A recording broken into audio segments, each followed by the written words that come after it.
Will the US continue war in the Middle East? Consider this.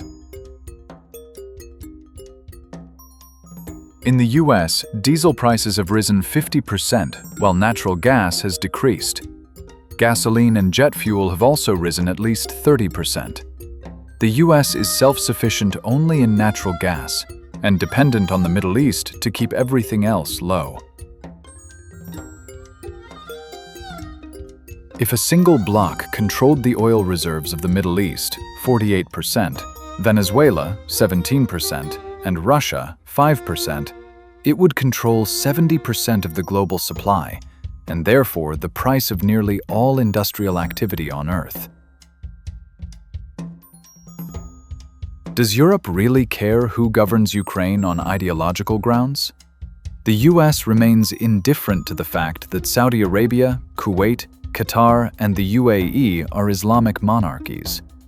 What Europe actually fears is a more powerful Russia using oil, gas, and military force to set the prices, and therefore the growth rates of European economies. The dollar's share of global reserves has fallen from 71% to 56% since 2008, while central banks have purchased over 1,000 metric tons of gold annually for 3 straight years. The US has threatened 100% tariffs on any BRICS nation that bypasses the dollar, suggesting Washington knows the threat is real. So, the simplest question: is the US arming Israel to push back Iran and weaken China's growing control over energy pricing, in the same way Europe is funding Ukraine to push back on Russia's control over European growth?